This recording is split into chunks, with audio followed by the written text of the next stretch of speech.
Get your song reviewed, dear listener. There's the filthy capitalist option, as Sori says.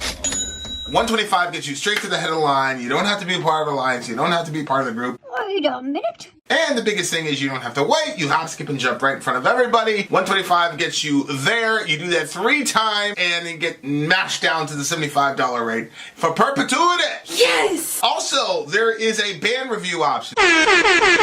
So if you've got a band and you're trying to get your band some exposure, hit me up at itsori@gmail.com and I'll show you the details about how to pull that off. You can also jump on Patreon and there is a option on the tiers to be able to get your band reviewed. Yep. Obviously, we can't lie to you, so we can't guarantee a positive review. Get what you get. It's just rubbish. Rubbish. Rubbish. That's British for garbage. My favorite is the community option. $1 at the gate gets you in at Patreon. You get to join an alliance. The alliance joins their points together, and that helps determine what songs that we do. The alliances hang out on Discord. Message me on Patreon to get the link. And they do all kinds of other cool things. They do Minecraft, Dungeons and Dragons. Yeah. It's really a community within the community. Anybody can go in the village, facebook.com/VinandSori. There's 160,000+ people on the channel. What's cool about the Discord is that it offers a real opportunity for community connection, friendship, that type of thing. And it's on Discord, so if you're not a Facebook person, it's for you. You start off at $1. Right. Plus you get exclusives. Sori and I are working on a song. So the first 15 seconds of that was on Patreon. Also, at $15 tier and above, when we actually debut the video, they're going to be there live with us. There you are, dear listener. Buy our merch. Buy merch indeed. A child shall lead them. To buy our merch. Yes, dear listener. Yes, dear listener. Yes, dear listener. We are at the beginning stages of an alliance stream. Shout out to our patrons who hang out on Patreon with us. Yep. And some of you guys have been with us for a long time. Shout out to all of you guys. This stream is for you guys. You know what it is. They get to pick. They do polls in all kinds of different ways that they work together to pick these songs, curate this list for us. And so here we are. Tonight we have Sin and Glory as our first alliance. They have Synthful Nature is I think that's the category. And their winner is Symphony X of Sins and Shadows. Let's see what they have to say. Symphony X, have we done them before? Yeah. Synthful Nature is the ability to commit synths in a song or the desire to commit synths in a song.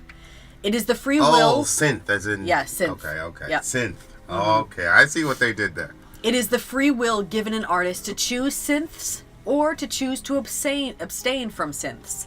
The winner of this poll was progressive band metal Symphony X with their song of Sins and Shadows from their third album, The Divine Wings of Tragedy, released in 1996. This was Archero's pick. Archero! Mm-hmm. Apparently we did an entire album of theirs. Yeah. What's it called? The Divine Wings of what? Whoops. The Divine... Whoops. Where'd it go? Show them all. The Divine Wings of Tragedy. I knew that. I should have just said it. All right. The Divine... Wings of Tragedy. Wings There's the lyrics. of Tragedia. Okay. The Divine Wings of Tragedy. Symphony X. We're going to start. This should be a very interesting song because it's very interestingly titled. Mm-hmm. So I'm curious to see what these boys are about to say. The Divine Wings of Tragedy by Symphony X. All right. I'll be the judge of it. I will be the judge of it, dear listener. Here we go. Divine Wings of Tragedy, Symphony X. Which one is it? Oh, there it is. So, Sins and Shadows. Let's go.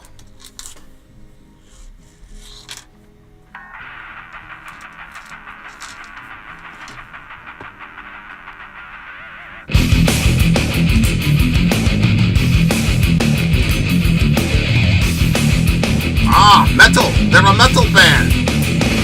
Not too much synthy stuff happening.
that live?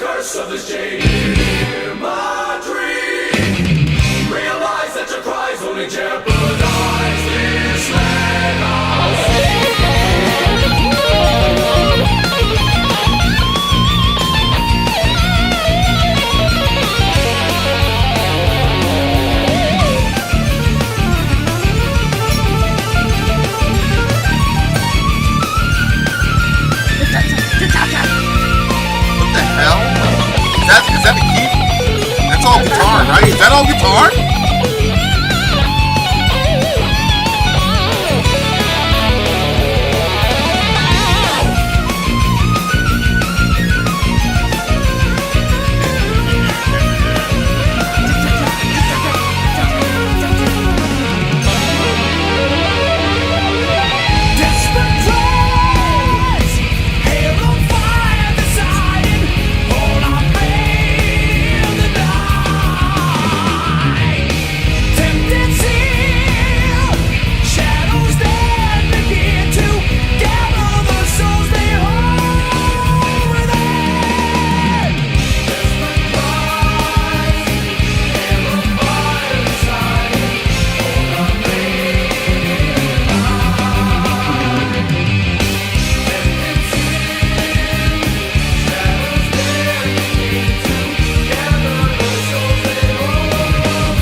Wow.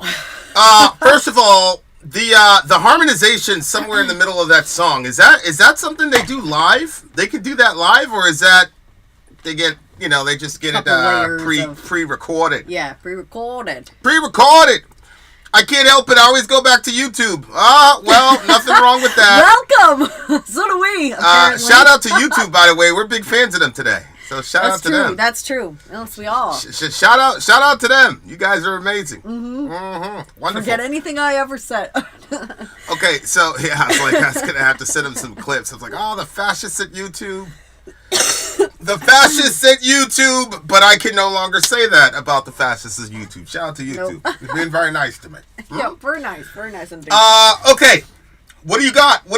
Okay, so this is off of this has to be a concept record, right? I mean, there's no way this is a concept record. Is it song 1 in the album? Do you even know? Do you even know? I do not know. Okay, I think Archero said this was his favorite song. Oh, whoa, really? All right, so did you send me the lyrics yet? I did. Let me pull up these lyrics. Well, I believe that I did, Vincent. Okay, here it is. Symphony X, right there. Sins and Shadows lyrics. I'm simply going to go down to Genius because they give us the breakdown. Scroll down. Here we go. What do you mean? Looks like there's 16 songs. There's and 16 then something. songs on that shit. Oh, look. Fallen Transcendence. Remember we did that one? Nope. Through the Looking Glass. I think we did that too. All right. Anyway, so this right here is the 14th song on that album. So this is toward the end. Yeah. Talking about invasions, all types of weirdo shit. I didn't really hear a lot of the synth. Was it the keyboard and the solo part? Because for the most part, the guitar work sounded kind of organic to me. So where was the synthy part, or did they hide the synth so well that I didn't recognize it? Because that is also a possibility. Yeah, it had that, like, when they go the high vocal style. That's like Iron Maiden, right? Yeah, no, definitely. I got some Iron Maiden. Definitely got Maiden vibes from that song for sure. Yeah. Okay, so lyrically, I'm actually surprised that I enjoy. Usually, I don't enjoy that vocal style quite that much, but this one, like, it worked. I felt like the vocal style mixed really good with. They had the. I'm not going to be able to repeat it. It was like. It was like you know what I mean, like repetitive like that. Yeah. But then they had like the other stuff going on in the background or in the foreground. I'm not really sure. I'm not a mixer. But yeah, I was. The way it definitely seemed progressive. in its transitions. What? Like, it felt like there was... You didn't think so? Why would you do that to this band? Because it kind of had... That didn't sound progressive. I felt like it was like a 4-minute song. Yeah, but it felt like, it's for length, a little bit short for progressive, for sure. But it seemed like it had a number of transitions in it that were, whoa. Yeah, but Dave Mustaine has a bunch of transitions. You know what? Do me a favor. See that Red Bull? See how it's tipped over there? Just give it to me. Well... Yeah, just give it to me. Thank you. It's all right. It's there for a reason. Yeah. Go ahead. So anyway, may I have another sip, sir? Yeah, you can. I just don't want it to sip onto the computer over there. Mm-hmm. Because then it's just going to be a lot of Johan looking. Go ahead. Okay. So, yeah. You want to break down the lyrics? I was just talking about the sounds and how... Yeah, I thought it was progressive kind of sounding in the different transitions. Yeah. That it took. What's it do? Dude from Megadeth has a bunch of transitions. Yeah, but some of the way that they stacked it, I was like, well, that's different but interesting. No, I mean, this didn't seem like a progressive song to me. This sounded like just a good old heavy metal song to me. I don't know why we got to disrespect this band and call them a progressive band when they're putting out good music like this, but it be what it be. Okay. Progressive is just not my genre, dear listener. It's just not. It's a very Symphony X guitar riff. Yeah, their guitar work was crazy. I couldn't really tell until you guys broke it down the difference between the keyboard, which I'm assuming they're counting as synth, and the guitar in that solo. That was pretty crazy. They did a pretty good job with that. These are things I'd like to see live. The harmonizations are another thing I would like to see live. Mm-hmm. Thank you. I agree with it's that. mostly power metal. Correct. I agree. Not this progressive nonsense that you're trying to put on these poor boys. When they've done nothing but good. Well, nothing but good in the world. Just because you have negative feelings toward progressive music doesn't mean the rest of us. I am objectively right about the horrors of progressive. You are right a lot. I'm just not sure. So-called progressive music, dear listener. So-called, as Brother Minister Farrakhan used to say. Oh, no. The so-called white man. Passing through the void.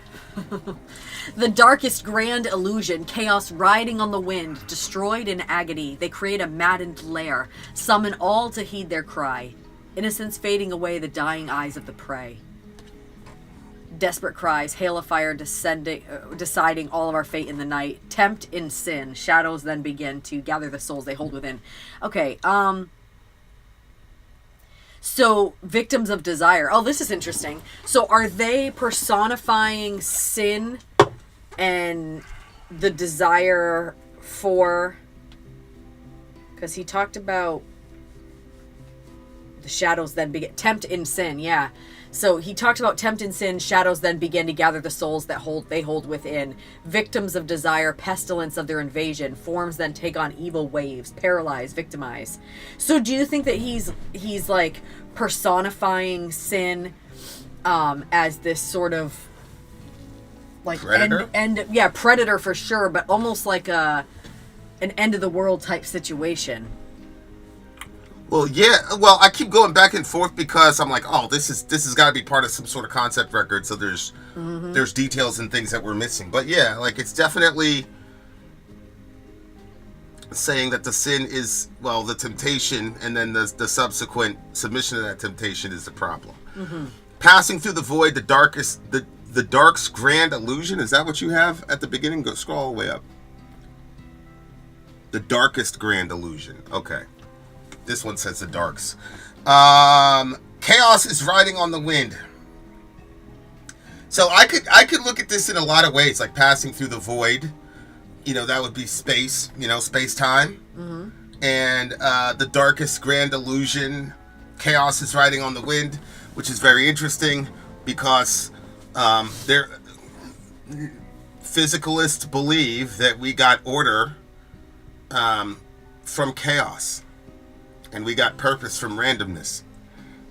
These are ultimate principles in that in the physicalist worldview, which is one of the reasons why physicalism is losing steam among thinkers and scientists and things of that nature, because there's a lot of things that you just cannot, a lot of conclusions that you cannot get to from there or from here. Mm-hmm.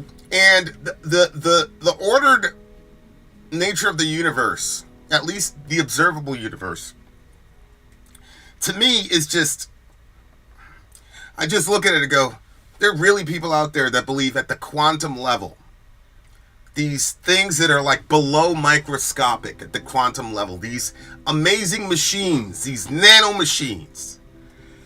We're supposed to believe that these things came about purely by time and chance.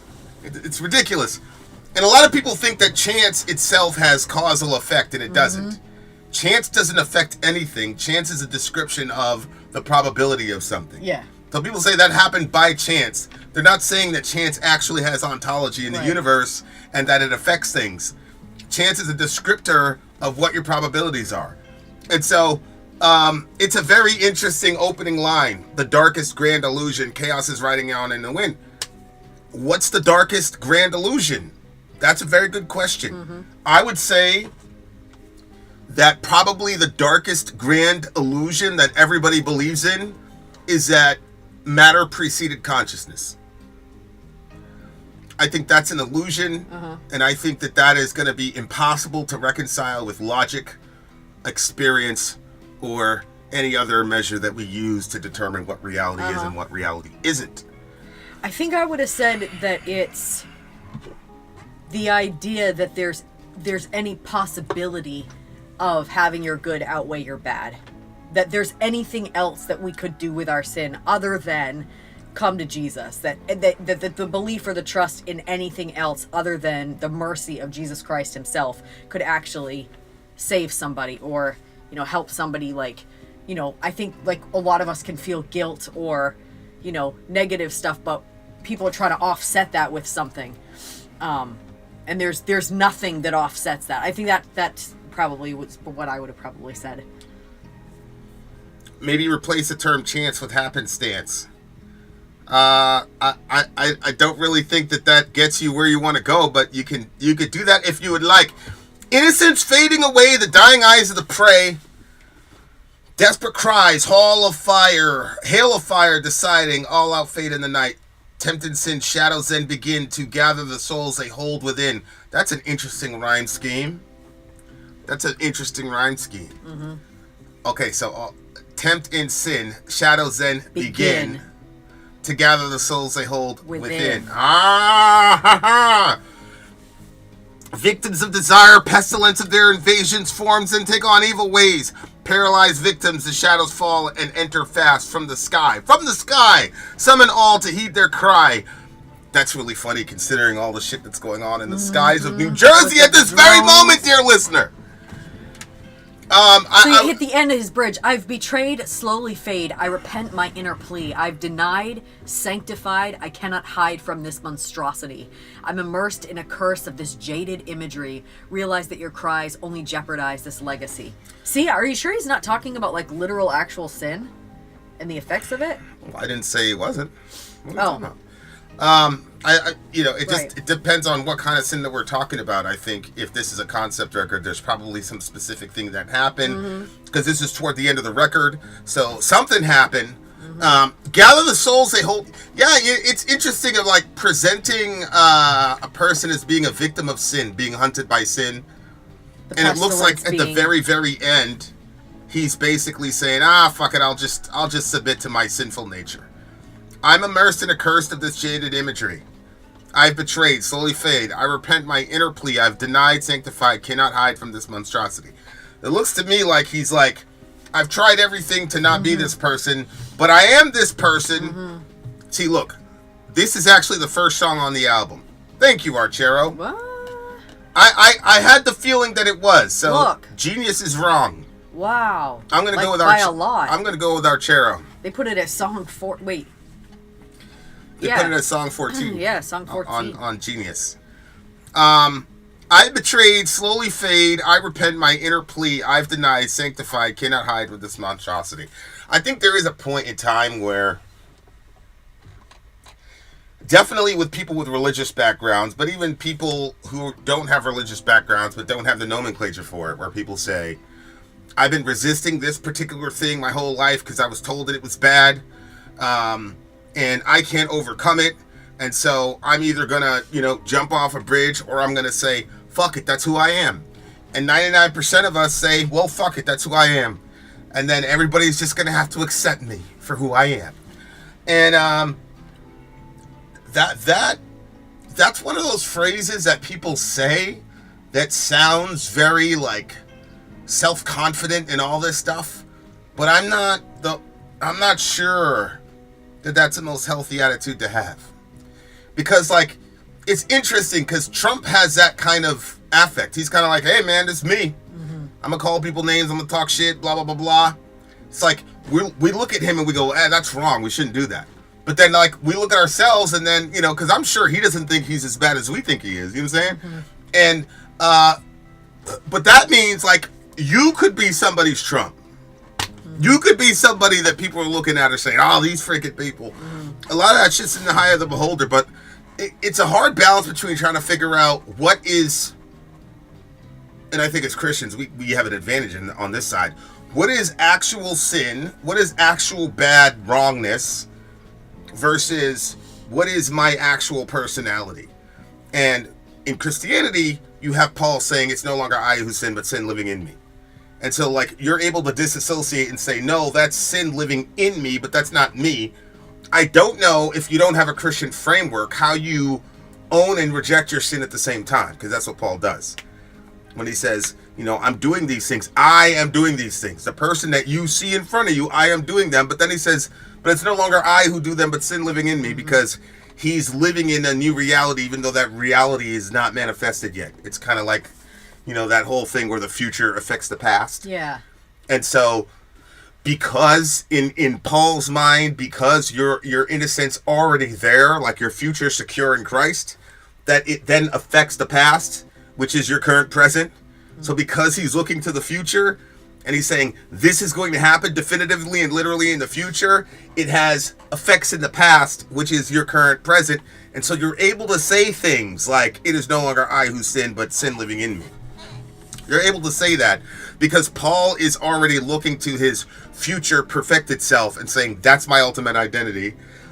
And this identity that I have right now is being changed from that future identity into the past, which is, it's a really, really amazing idea. So you can say these things with total and real confidence and know that you're being consistent. But I don't know what you say if you don't have that framework. Yeah. Other than, well, just try your best to be a good person. Yeah.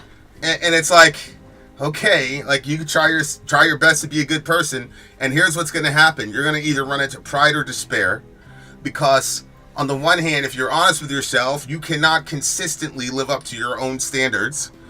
But on the other hand, if you take that concept seriously and you keep falling on your face and failing, which you will, then you're going to despair of ever being able to get out of the situation that you're in. And so it's a catch-22. I don't know. And I think that that's getting worked out in our society.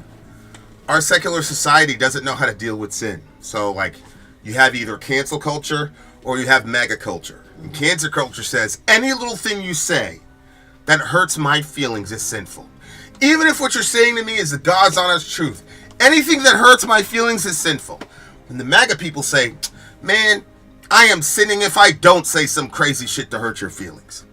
Because then I'm compromising and blah, blah, blah, blah, blah. Or I'm becoming woke, blah, blah, blah, blah, blah, blah. And so like our secular culture really doesn't understand how to hold those concepts in tension.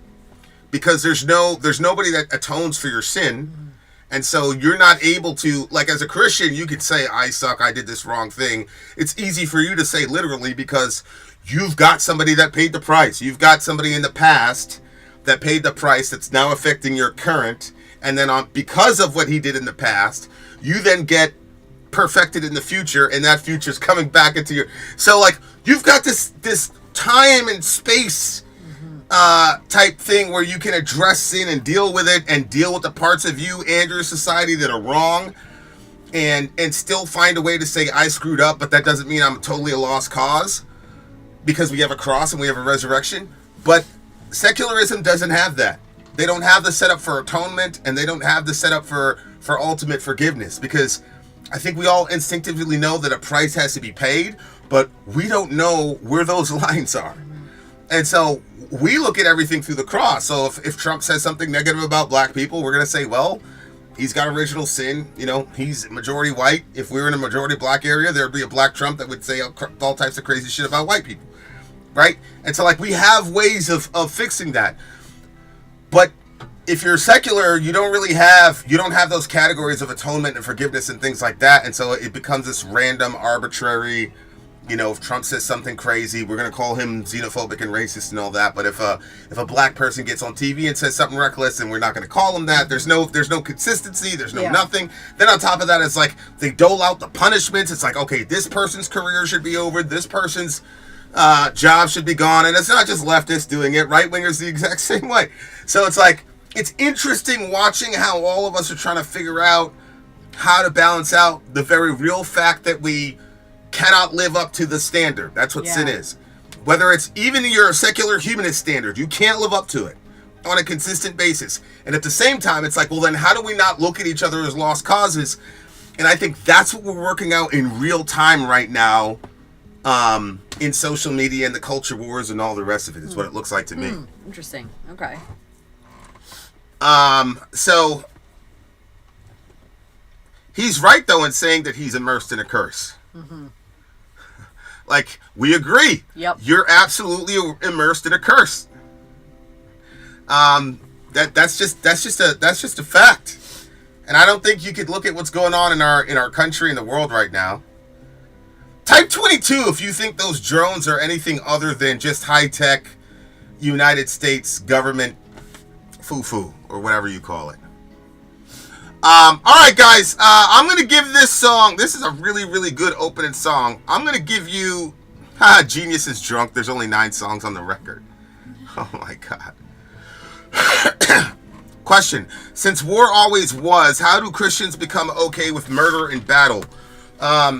I would say that any Christian who is okay with murder and battle, including myself, is living inconsistent with the New Testament. I don't think there's any way biblically where you can say that killing anyone for any reason is justifiable from a New Testament context. So that's how it is. Now, you're gonna have Christians say, "Oh no," and they're gonna try to, whatever. But I can tell you, I have had actual moderated debates on this topic, and they don't do well. And it's not because I'm a good debater; it's because the New Testament is pretty clear, and early church history is pretty clear as to how Christians should prosecute themselves in a war, and that is not kill anyone. What do you give this song? 8.8. I'm going to give this one a 9.3, and here, I was going to give it a 9, but here's why I gave it a 9.3. So the theme of the day was synth, what do they call it? Synth something? I forgot what the theme of the day is, but it's like synth something. And Sinful nature, yeah. So when I heard that, I was like, oh God, here we go, because I hate the over-reliance on synth. I really can't stand the over-reliance on synth. But the way that they use the synth, to me, they were very judicious in the way they actually used it. They didn't just go, we're going to do a bunch of programming and blah, blah, blah. So that's why I gave it the extra 0.3 points. It's actually a significant number, dear listener. Yeah. Believe you me. Yeah. Believe you me. 9.3 for me. Would you give it? 8.9 for me. All right. This was this Archero or Negative Vibes' favorite joint? That was Archero's pick. All right, Archero, tell me what you think. All right, guys. We have literally just started. We are going to go to commercial break, and we're going to see you on the other side. Vin out. Sorry out. Down. But we're coming back. I'm Vin. I'm sorry. If you would like to get your song reviewed, dear listener, there's the Filthy Capitalist option. As Sorry says, 125 gets you straight to the head of the line. You don't have to be a part of the alliance. You don't have to be part of the group. Wait a minute. And the biggest thing is you don't have to wait. You hop, skip, and jump right in front of everybody. 125 gets you there. You do that 3 times, and you get mashed down to the $75 rate for perpetuity. Yes! Also, there is a band review option.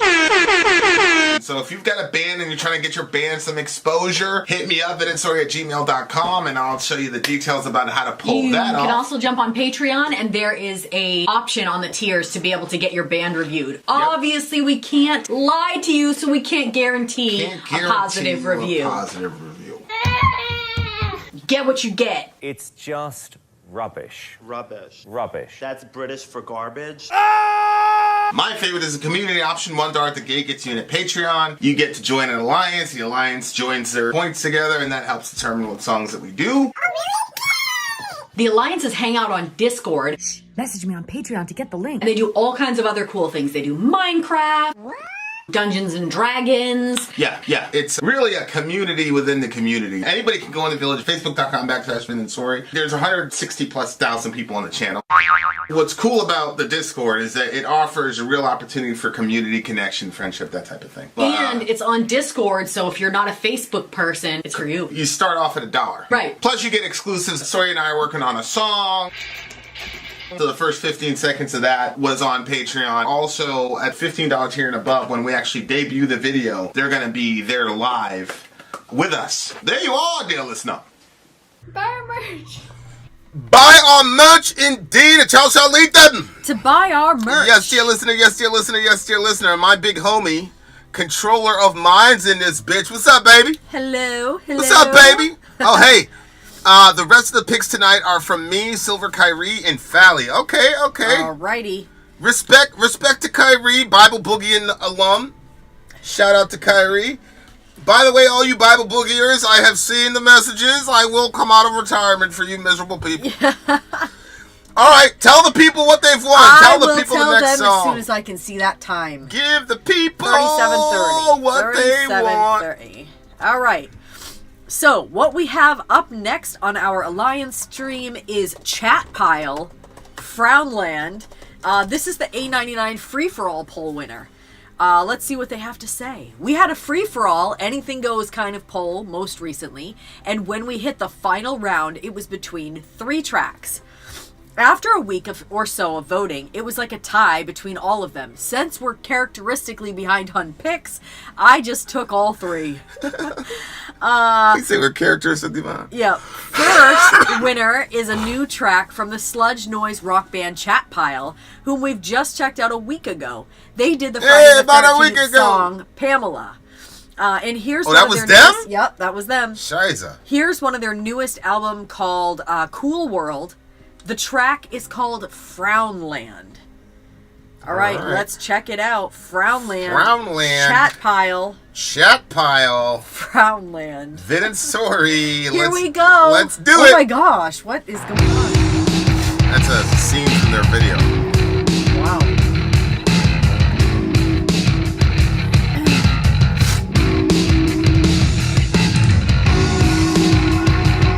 I like this.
I Wow. really fancy that band. I really fancy that band. Wow. He said, they don't want to hear what I have to say. You should react to rap and hip hop. I might. There's some up there. I might, Chow. I might. Do you rap, Chow? Maybe we could have a little freestyle battle. Somebody challenged me to a freestyle battle one time on his channel. I said, all right, cool, come on up. He didn't want no smoke, though. They didn't want no smoke with your boy. Surprise. I really, really, really like this song. And I agree with half of Controller. Controller said, this is a little bit too new metal-y for me, but it's okay. I love new metal. I came into the biz with new metal. That riff, it sounds like Rage Against the Machine. I mean, to be honest with you, I forgot what the name of the song was, but Rage Against the Machine has a That was the thing about new metal, was like, that's why the songs were all 3 and 4 minutes long, because they would take one riff and they would just ride the hell out of that riff. You know, maybe cut it in half in the verse or whatever, or just make weird sounds in the verse and then just jump around during the chorus. I love that. Vin, can you do Bible breakdowns in Quran? Yes, I do Bible breakdowns in Quran all the time.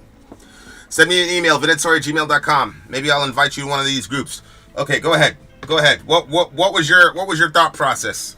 Wow, the song itself was crazy. I thought it would work like if you had a like, what do you call it? You're going laser tag. Remember the laser tag? Yeah, I remember. You got the smoke filling the room. This song would be playing. It would be crazy. I feel like everybody would be very nervous. Yeah, it would definitely set a really creepy the sort atmosphere of for sure. Nervous tone. Yeah. Yeah.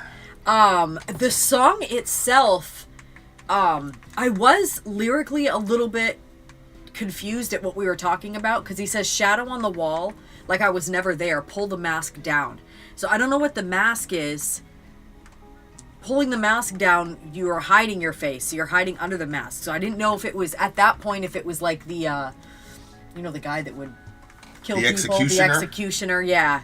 But then it says, an escape into the dark. They don't want to hear what I have to say. Then he says, the gates of heaven, a rough and awful thing. Every move is pain. I don't know what he meant by that. I wasn't sure if the gates of heaven had anything to do with a drug reference. Really? Yeah, I didn't really know. Well, I assumed not, based off of where the song was going, but I don't really know what he's talking about, unless he's just saying, like, if he's talking about the gates of heaven as in shadow on the positive wall, religion. Like I was never there. Pull the mask down. Pull the mask down. Well, you get kind of a hint, because this still picture is actually from the video, from the actual video to this song, right? So that kind of gives some context. In this context, he's in the hospital with a full body cast, I'm assuming, because he had a bad day, right? Yeah. And so that kind of gives some sort of explanatory power to what we're looking at here. Right, that's what I think anyway. Shadow on the wall, like I was never there. Pull the mask down, and escape into the dark. Maybe he's in a coma. You know, like I've heard testimonies of people, like when they come out of the coma, and it's like they heard certain things. You know what I'm saying? Because like you get talked about like you're not there, obviously, even though you're there. But you're not completely lucid. So it could be when they pull the mask down to make you fall asleep too. Yeah, pull the mask, because he says escape into the dark. Yeah. Which, that would make sense. He's closing an onion. The internet says that they are a combination of noise rock and sludge metal. Yeah, I mean, it sounded just very new metal to me. I don't really know about the sludge and the other stuff. You know, when you have like that down-tuned bass like that, it definitely gives you those Korn vibes. I'm not saying that Fieldy was the only bassist that has done that technique. I'm just saying it gives that vibe. It does. This thing right here is killing me. I want to change. Go ahead, just talk to me. So then, but even if you use that, I still don't know what's going on with the gates of heaven, because he's saying the gates of heaven, which a rough and awful thing. Yeah, every move is pain. Gates of heaven. Yeah, so I don't know what that's about. Then don't worry, it's just the night. I really don't truly know what's going on in this song. Then he says, they don't want to hear what I have to say. Yeah. Yeah, I mean, pull the mask down, and disappear. Maybe it's a metaphor for a person in society who's not getting his just due. See what I'm saying? So he's being treated like he's in a coma. Mm-hmm. Right? He's being treated as if he was this kind of patient where you just talk about him as if he's not around, et cetera, et cetera. And then that then explains they don't want to hear what I have to say. Because you're just treating the dude like he's just, comatose and all the rest of it. I mean, I remember like, when I was in the hospital, after the attempt, like, and a lot, some of it was like, they're giving you all these drugs that have never been like in my system. Yeah. I didn't do any drugs at all, so like the shit hit me really hard. And it wasn't, I mean, everybody knows nobody has drugs like the pharmaceutical companies. Yeah. I mean, forget it. So it was kind of like you were kind of like zombie-like for a couple. I mean, me, it was a couple weeks, and so it's like they had no choice but to talk like that because like. I was a subject. I just turned 18. You know what I'm saying? Yeah. And so, like, I was an adult. So yeah. And thankfully, from their perspective, I didn't have to have any of my parents because in their mind, that my parents are the reason I was there. So there was a lot of that until like I got assigned Dr. Petzel and all the rest of it. Like a couple of weeks where it was just kind of like zombie-like. I don't know if it was a couple of weeks, but it reminded me of that feeling. Although, like, I didn't look at the. I didn't look at anybody as like crazy or whatever. I wasn't angry at anybody for that because like I understood like, dude, you're not talking to anybody. You're not, Yeah. My girl at the time, she had, she was supposed to call me because she heard I was in the hospital or whatever, and they gave her the number. She was supposed to call me. She didn't call me till like a month or two in. I was there for like 6 months. She didn't talk to me for like a month. What? She was busy talking to homeboy. Hey man, it's all right. So yeah, that was crazy. The gates of heaven, a rough and awful thing. That this probably has nothing to do with it, but I remember being there, and the goal was to get out. Mm-hmm. You know what I'm saying? Like when you're in a situation like that, and to be honest with you, like it was just one of those things. Like, oh, you're here, you want to get out. It was like, oh, people talk about it like it was a prison, blah blah blah blah.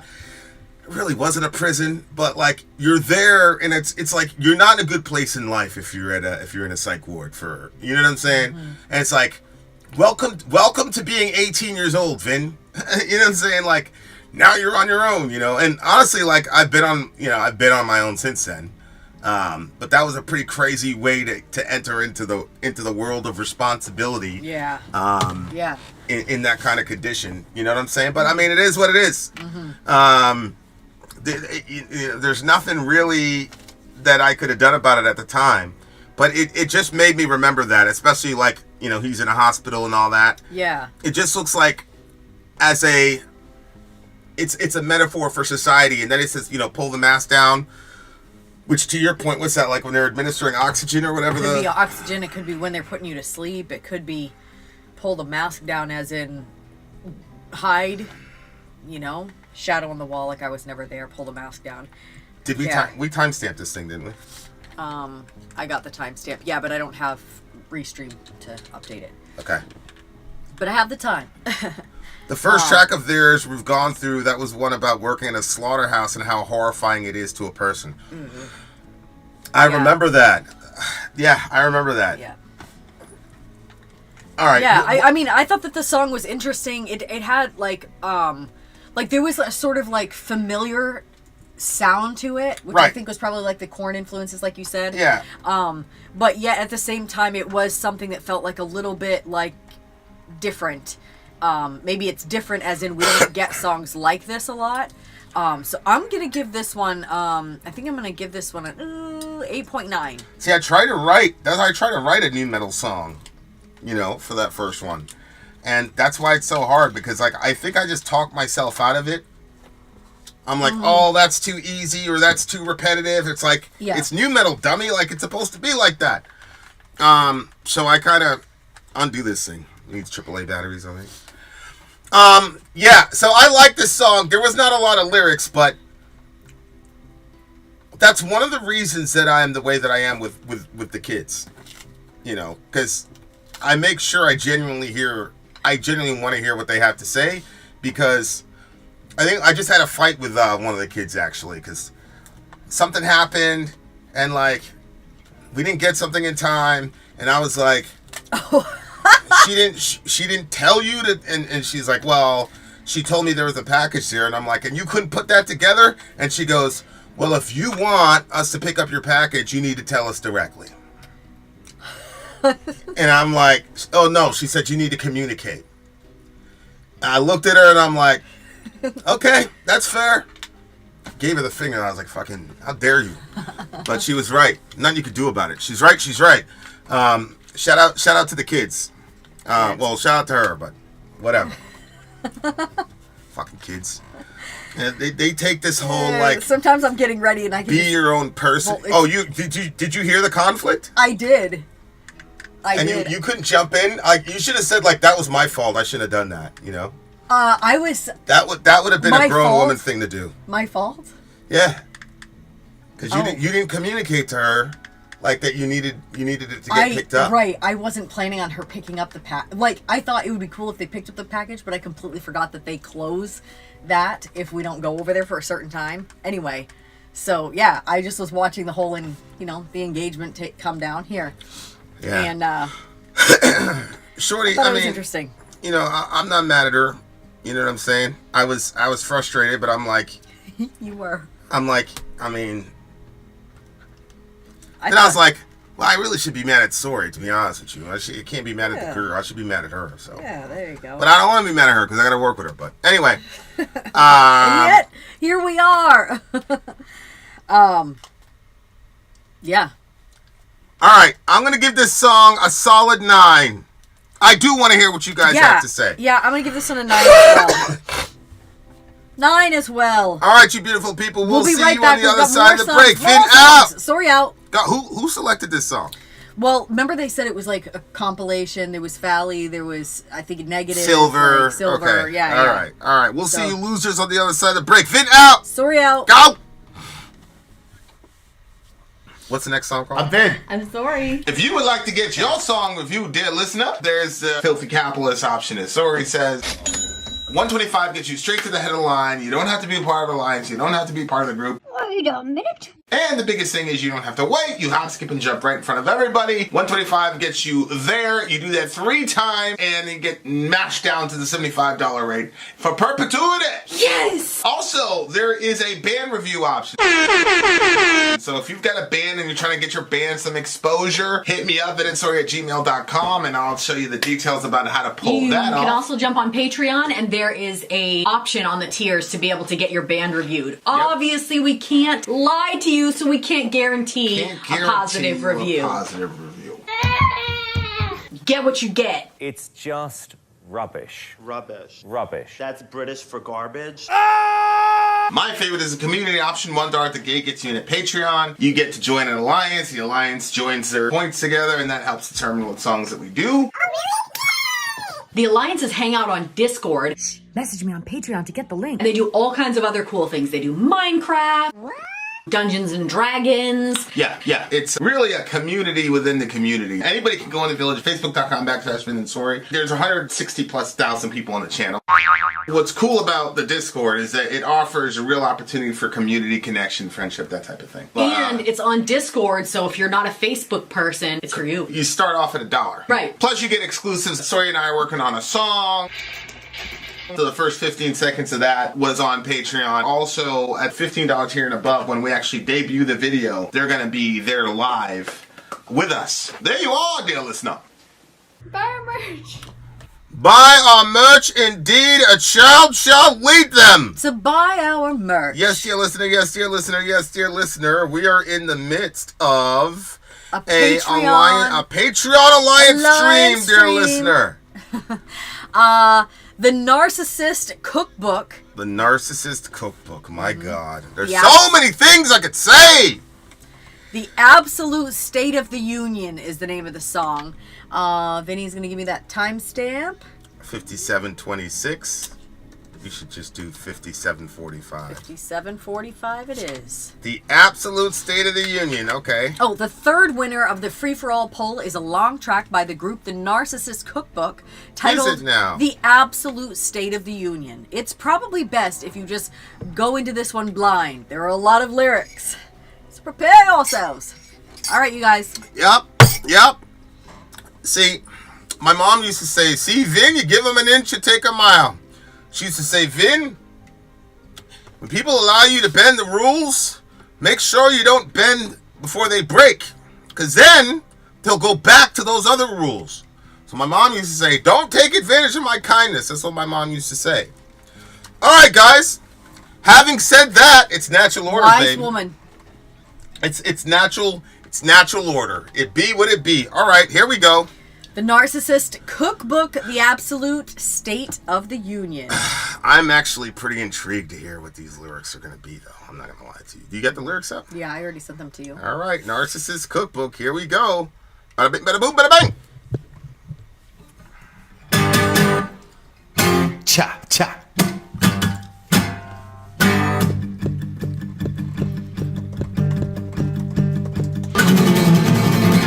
For 125 years, the statue of Edward Colston stood in the centre of Bristol. 3 decades of attempts to have it removed through official channels resulted in humming and hawing and hand-wringing and ultimately dead ends. In 2014, a poll of locals found that 56% of people wanted it to stay. When the system for maintaining our shared public spaces fails, and a monument to a proud slave trader is allowed to stand in the centre of a town getting older and grander by the year, sinking its rotten roots deeper and deeper into the ground, the people, I would argue, have a right, even a moral duty to tear it down and to roll it without fanfare into the nearest fucking river. And this is exactly what they did. On June 7th, 2020, against the explicit wishes of the democratically elected council and the majority of the city. This is not, despite what you may think or may have heard, a complicated issue. White Britain doesn't have the privilege of saying there is a grey area here, not anymore.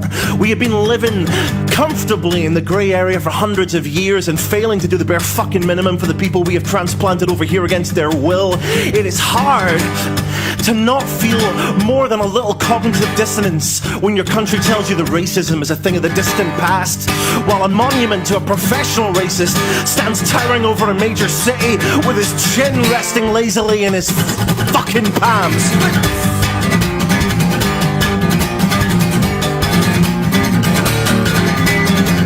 It took me way too long to figure out that equality and fairness do not always equate to treating everybody exactly the same, or to insisting that groups with competing interests work together to come to a compromise. Why should a group whose primary interest is disempowering white supremacists be forced to compromise with groups whose sole interest seems to be to impede that progress? I have very little problem, it turns out, with saying Group A are allowed to take direct destructive action while Groups B through KKK are not, when it becomes clear that Group A are right and everybody else is completely fucking wrong.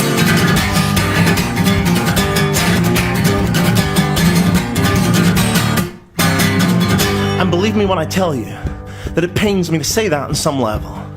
Because I spent my 20s, like many people do, trying in vain to piece together a coherent Euclidean worldview that looks the same from every angle.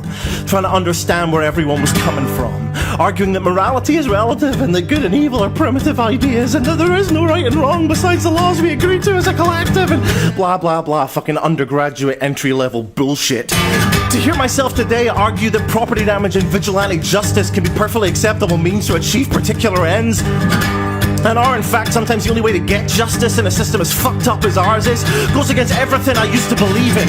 The thing is, the young man who would tell you with a straight face no less that there is never an excuse for violence or for taking the law into your own hands did not realise at the time that that attitude came from a position of never having to so much as raise his voice to be heard. From knowing that almost everyone in a position of power looked and sounded like him. He had never had to try and communicate his experience of being alive to someone who saw him as different and alien. His needs had never been anything other than inherently sympathetic and justified. And by arguing that people should be able to fight for their rights while in the same breath denying them the right to fight, he was more than a product of the system. He was a dedicated defender of it, while self-identifying as progressive and liberal and punk, of all things.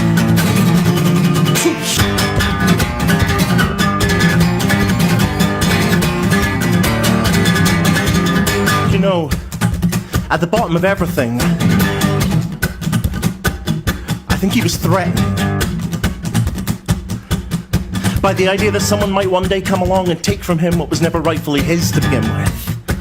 The steady march of social change is fine and good and should be encouraged, he thought, as long as he's not caught in the path of it, as long as he's not disenfranchised and inconvenienced in any way by it. Like, if in the process of trying to have your voice be heard, the architects of your pain brought to justice, you so much as moderately delay my commute to work, let alone ask me to do the emotional labour of recognising my privileged position within an oppressive power structure, God forbid ask me to take some personal responsibility for any of it, then fuck you and fuck what you stand for, which of course is a roundabout way of saying I support your right to protest up until the point where I become unable to ignore it, which going further still is a roundabout way of saying I don't really respect your right to protest at all. I am getting, man, I need a fucking drink.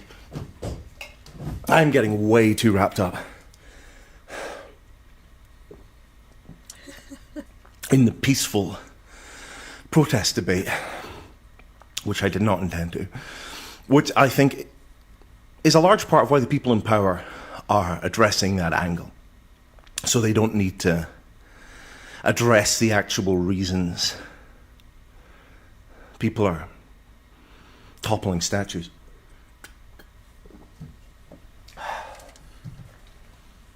Ask yourself, what personal qualities do we encourage in this society? To clarify, I don't mean what do we teach our children to share and be kind. I mean, what qualities do we actively reward in reality? The only way we can with power and money.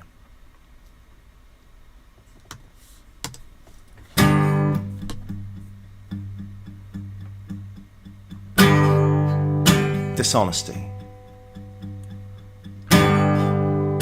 exploitation, above all, a pathological lack of empathy.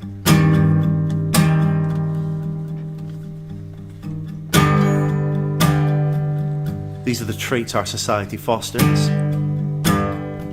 We stop just short of selectively breeding for them.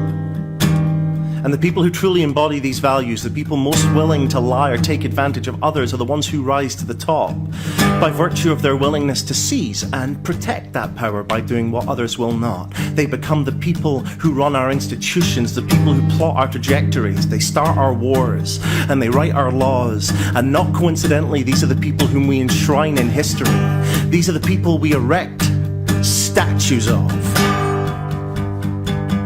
Quote, I do not admit that a wrong has been done to the Red Indians of America or the black people of Australia by the fact that a stronger race, a higher grade race, has come in and taken their place. I do not admit it. I do not think that the Red Indians had any right to say the American continent belongs to us and we are not going to have any of these European settlers coming in here. They had not the right, nor had they the power. End quote.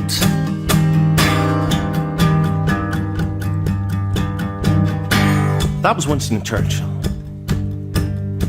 a de facto saint in British lore for his role in the Second World War.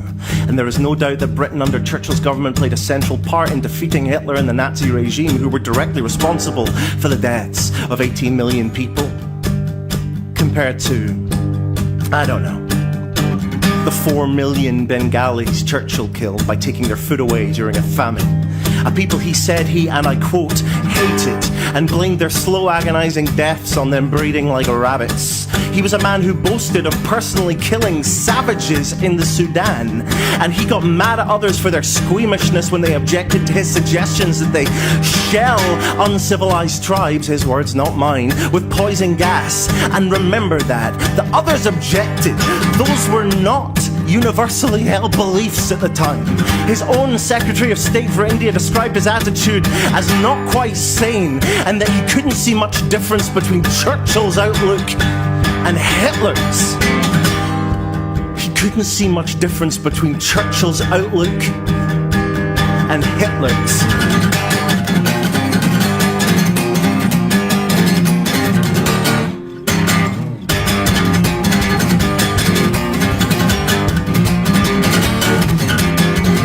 When talk of removing his statue was brought up, his defenders had the gall to say nobody's 100% pure. As if wasn't a literal white supremacist is an unrealistic benchmark to hold our heroes to. And this, if you don't get it by now, is just one of the 10,000 reasons people are saying that Black Lives Matter.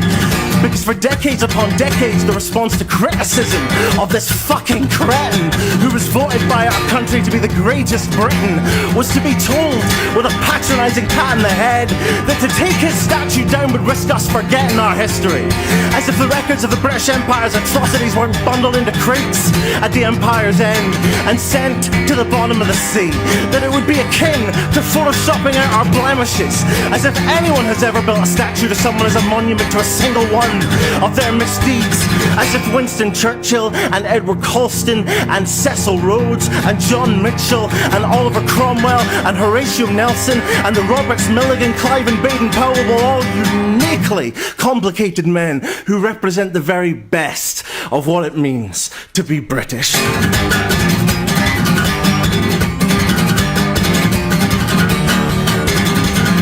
And so, I say, if you really don't think that we should take these statues down, if you are truly not in the least bit ashamed of these men and what they stood for, you should really take a moment and ask yourself why. What does that say about you?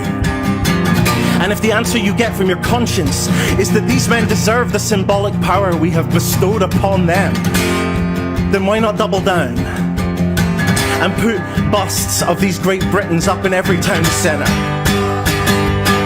Their portraits hanging over every shrinking, dimly lit, grey family dinner as we limp arthritically into our country's next chapter. Stamp their names and the names of every wealthy descendant of every proud British slave owner and slave trader and war criminal and concentration camp owner on every street sign and banknote and home office letter. To do otherwise, you see, would be to allow us to forget who we are, where we came from, that this is the foundation on which we built our shameless nation. This, in the most literal sense of the phrase,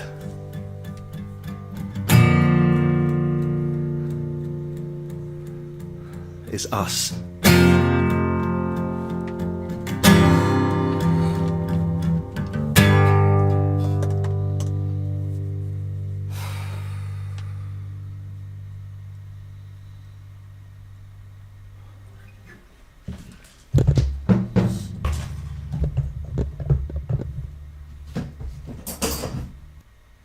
Wow. Okay. All right. That's stylistically like sort of doing this sort of talk singing throughout the whole thing. Do you like that style? It's almost like spoken word. I mean, for what he was trying to communicate, it had to be spoken word. He didn't want there to be any interpretation. You know, he didn't want the artistic, like, hey, it can mean this, it can mean that. He wanted it to be explicit. to say something very explicit Yep. And he did. Yep. So he's talking about the statues. You look like you had like something to say, especially when he got toward the end. I think it's just been very fascinating to watch.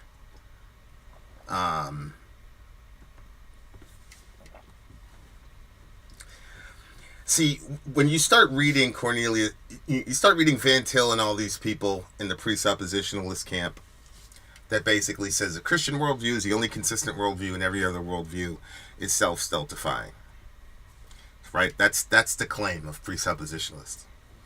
And because at the root of all primary theories is circular reasoning. Mm-hmm. I had one of my atheist friends tell me one time, "You believe in circular reasoning?" I said, "Really, I do?" He said, "Yeah, because God justifies God in your view." And I said, "Yeah, that's true." I said, "You believe in circular reasoning too?" And he goes, "No, I don't. I believe in rationality and logic." I said, "Okay." I said, "Prove to me that the laws of logic exist without using logic." He looked for a second and he smiled at me.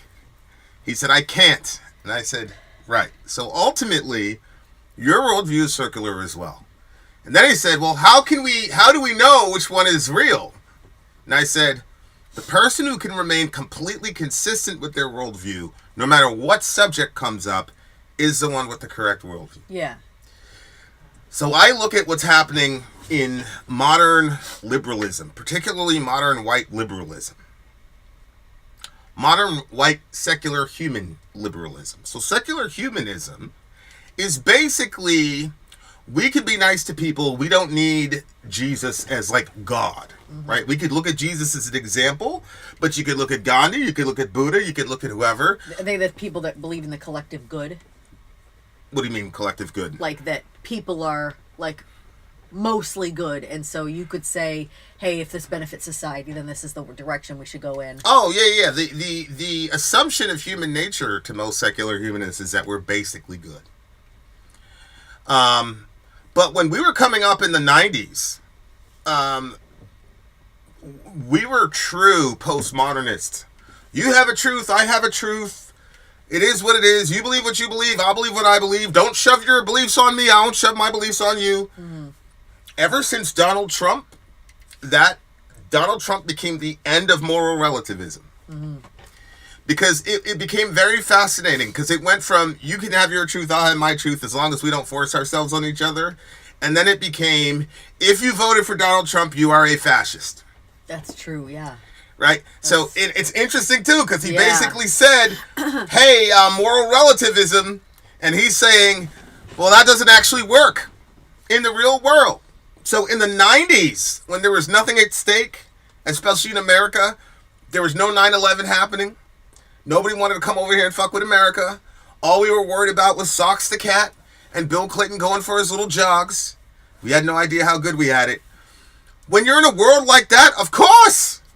Hey, you do what you do, I do what I do. Oh, this guy's gay, this guy's whatever. And we all lived in peace together. We were listening to that thing last night with the black lady, and she said, look, the black community never had no issue with no trans whatever. We had RuPaul. We made the most famous. You know, and of course, RuPaul isn't trans. RuPaul is, a cross-dresser. I don't know what they call it now. Transvestite, whatever, instead of transsexual. She was saying, we had RuPaul, it was fine. You know, you over there, you guys stay over there, it is what it is. You know what I'm saying? He's in a dress, but he's part of the community, it is what it is. So, but postmodernist thought, the idea that we don't know the truth, or we cannot get to the truth, and that nobody has the ultimate truth, cannot stand up against, for example, an Islamic worldview. So while you're in Britain or England or UK, whatever you want to call it, hey, come on, chap, yeah, everybody, hey, we're all open-minded, blah, blah, blah. They show up and set up Sharia courts in your town. Yeah. Because their worldview is to say, oh no, the minute we get the numbers, we're going to impose our Sharia on you. Right. Right. Right. So you have the postmodernist Westerners over there in Europe. They're so advanced. So here comes Sheikh Salah with about 150 of his closest friends about 20, 30 years ago. And they just start multiplying like you wouldn't believe. And simultaneous to that, all the secular humanists, they figured out that sex is really for pleasure. It's not really for procreation. So they birth control and abort themselves into oblivion. And now Muhammad, sallallahu alaihi wasallam, is the most common name over there in the UK. In about, I don't know, 25 years? That's crazy. So it's very fascinating. And again, I'm not trying to be a dick here. We're living in a post-truth era nowadays. Alternative facts and all that crap. I'm sorry, but that is a product of secular humanism, because y'all were saying for years that none of us has the truth. Right. And to this moment, there are a bunch of subjects where if you claim you have the truth and other people are wrong, they will hate you and call you a bigot. Here, let's try it. Jesus Christ is the only way to heaven. Any other way is going to send you to hell. Who likes that? See, and this is what he was saying, like, oh, we don't like when people say that. So it's like, don't be absolute about truth with that. We should be absolute in truth about how we treat people, though. Oh, we should. Okay, here's another truth for you. Every human being should be protected. Right? Yeah. That's an objective standard, but you guys know that very few secular humanists actually believe that. Right. They do not believe that every single human being should be protected. They don't. And it was interesting when I was hearing about what's his face, Churchill killing those savages or whatever. And he basically had a eugenic application to the Americans destroying all the Indians, which was to say that, hey, we were stronger than them, and so because we were stronger than them, it was virtuous for us to take it over, and they, the Indians, didn't have the right to tell the conquering Americans not to come and conquer them because they were weaker than them. That's what Churchill said. So it's kind of like a might makes right argument, but if you're a moral relativist, you can't say that's wrong. Oh. If everybody gets to decide what their morality is, you can't say it's wrong. People say, well, you're hurting another person. Great. That's your moral line. Yep. But that's your line. Exactly. Who are you to impose that upon the Americans? Yeah. It's literally the same logical template when I said, hey, we can't kill a child. What are we doing here? We're killing babies here? And they say, hey, that's your view. And you get to have your view, but you can't impose it on us. Hey, if you don't want a slave, don't buy one. That's your view, but you can't tell another man what to do with his property. So secularism is we've got an empty sky up there. Okay, that means there's no real difference ontologically between a human being and a branch. That was one of my favorite atheists said that. That means that the universe has no ultimate moral laws or purpose or telos. It's just cold, pitiless indifference. I think that was your boy, I think that was Lawrence Krauss or something like that. Okay, so this is why I loved the old school atheists that I used to read. I love Nietzsche, for example. I love Bertrand Russell, who I believe is the most brilliant out of all of them. I love reading those guys because they would look the shit right in the face. Mm-hmm. Right? Like Nietzsche would be like, look, the next century is going to be really fucking bloody, man, because we killed God, but we're going to figure it out of the ashes. Out of the ashes will rise an Übermensch. And so he essentially predicted World War II. But out of the ashes did rise an Übermensch, and that Übermensch was called the United States of America. And now we've been terrorizing the globe ever since, dear listener. So I appreciated the song because of it just demonstrated in clear relief that secular humanism as a philosophy is dead after this generation. Because all of us are too connected now to pull out that fucking bullshit. Yeah. Is there a your truth, my truth about Israel and Palestine? Most of us, especially in this community, are pretty much calibrated that a group that has an air force and fucking nuclear capabilities bombing little children is objectively terribly wrong. Wrong. Bombing a bunch of UN workers who are committing the crime of delivering bread to starving children and women. None of us are saying, well, I can't impose on that Israeli Right. as to what he's going to do to them Palestinians. So I appreciate deeply the song. And I am also, it just demonstrates what Van Til was saying. Any worldview aside from the Christian worldview is ultimately self-stultifying. I love the passion that this man had. He was talking about his privilege and all the rest of it, right? Yeah. But if I were to say, you know what, bro, you're right. Here's the thing, though. Your government's not going to pay me reparations, right? But you truly believe in the shit that you're saying. So write me a check. Mr. White Dude in a band, upset about all his white privilege. Write me a check, then. You don't need to wait till your government to give me reparations, bro. Write me a check. He ain't going to do that. How come? Well, I mean, come on, we got to be practical here. I got to live here. Okay, then. So all that emotion. Shout out to white people. All that emotion about like your horrible forefathers. Jesus said something really, really fascinating. He said, "Woe to you, scribes and Pharisees." These are the people who are the role models of the people in Israel right now who are killing people. And I swear to God, literally. They call them their sages. The people that crucified Jesus, they call them their sages. That's a historical fact. I'm not making a racial anything, and it doesn't matter anyway because there's no ultimate truth and there's no transcendent value to human beings. So chill out, okay?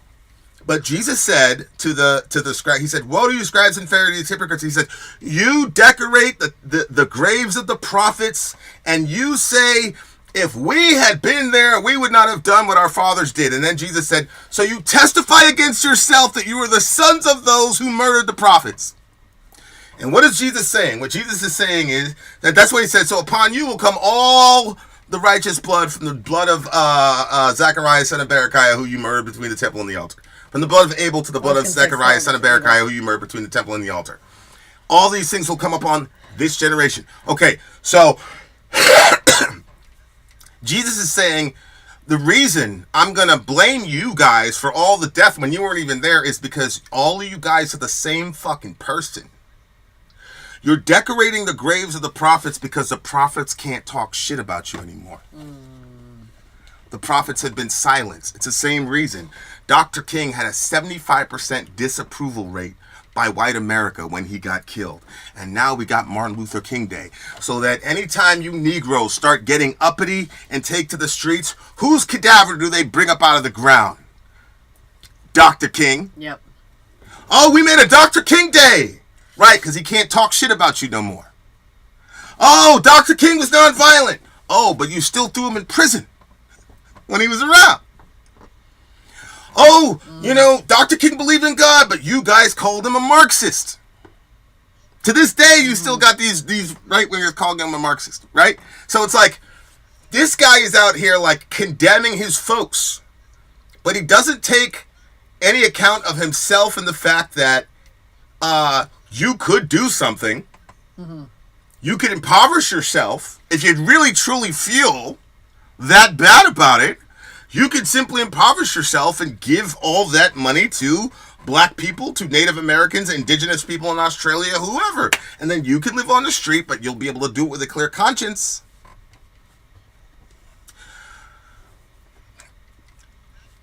There is no way for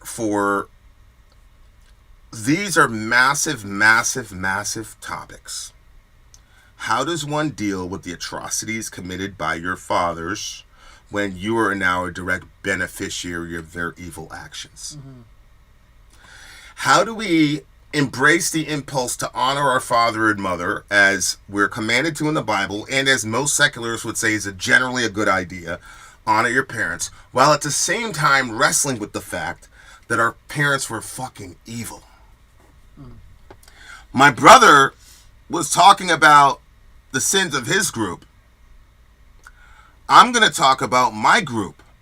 How the fuck did all them black people end up on ships to Saudi Arabia, fucking Eritrea, Europe, and the Americas? How did that happen? Mm-hmm. It's because other Africans took them and sold them into slavery. How the hell did them weak white people with tuberculosis Who didn't know the lay of the land. Who didn't know the lay of the land, didn't know nothing. How in the world were they able to overcome these indigenous Native Americans? Of course, they had superior firepower, but let me come closer. Those people were fighting and raping and killing each other anyway. They were already divided.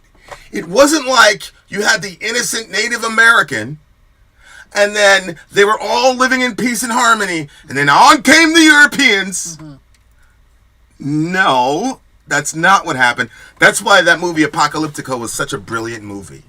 Yes. Because it shows the war between these two indigenous American tribes, and you're really, I'm pretty sure it was an Aztec type of. Yeah, I think it was. And you're really like, you get entranced into this movie because it's really just it's a race to survive. Yeah. And you're just following this kid around and you're like, he's not gonna make it. And then there's one scene where a woman gives birth. It's really incredible.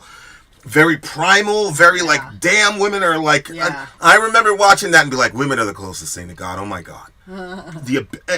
But like, I'm watching this woman give birth to like a new generation. Yeah. And like, it was the strongest moment in the movie that cannot be celebrated by secularists today. Because that archetype is no longer a heroic archetype for femininity for you secularists. The archetype for femininity now is the girl boss with the fucking pantsuit, walking around, don't need a man, blah, blah, blah, blah, blah. Shout out to AOC. So look. So we're watching Apocalyptico, and these guys are ruthless, man. They're out here raping women, all types of crazy shit, chopping people's heads off, laughing about it. And you see this dude, and he's running, and you're rooting for him, and he's running, and you're like, look, he's going to run out of land. It's over with for this boy. And then he makes it, like, basically to a beach, and the bad guys corner him, and you're like, oh, it's over with. And then they turn around, and then here come the Spaniards. And then the movie ends, because we all know what happened to them, right? And so it's like, the secularists have not found... They're borrowing, especially Western secular humanists, they're borrowing a Christian template. Mm-hmm. But because they don't understand the nuts and bolts of the template, everything is all screwed up. Like, let me give you an example. Why shouldn't we rape people? Why shouldn't we kill them? The biblical answer, the Christian answer is because people are created in the image and likeness of God. And whatever I do to a human being, I am doing to God in effigy. Mm-hmm. If I dishonor a woman, I'm dishonoring God in effigy. I am saying that if God was here right now, I would spit on you, I would rape you, I would do X, Y, Z. Whatever you do to a human being, that's what you would do to God. That's the first. So, you know, we have this conversation in the Bible Boogie. It was Christians who drafted the Magna Carta. Mm-hmm. It was Christians who drafted the Declaration of Independence. I'm not all men are created equal. The secular humanist did not draft that. When secularists talk about rights, these are borrowed terms that you got from us. And the philosophical underpinning of the concept of rights was that everybody's created equal, mm-hmm. and endowed with inalienable rights given to them by their creator. Secularists say everybody's equal as long as the government says. So everybody's equal, but the government says that babies are not, so we can kill them. Everybody's equal, but the government says that Jews are Untermenschen, so we can kill them. Everybody's equal, but the government says that blacks are more suited for the field. So like, mm-hmm. I understand what this dude, I understand this guy's trauma. Like, mm-hmm. I get what he's saying, because he is coming into the understanding that the secularist worldview cannot culture build, it can only destroy. Mm-hmm. The secular worldview, you cannot start a society or build a society with secularism. Because you cannot have any understanding of human value. You don't even understand why you can't kill people. Mm-hmm. Secondly, the Bible says that all of us are infected with a sinful nature. That means that all of my heroes are going to have massive flaws. Mm-hmm. So that means we should never erect a statue or an image of any human being, no matter what the fuck they did, whether it's Martin Luther King, Mahatma Gandhi, Malcolm X, you should never create a graven image to worship, because the scripture says that you become what you worship. So when you put images of heroes, all you have to pick from are flawed and broken heroes. David was an amazing, amazing guy. He did amazing things, and he almost got his country completely annihilated. So when he died, people cried for the homie, but nobody built him any statues. The impulse to memorialize our heroes, especially our fathers, is a good impulse.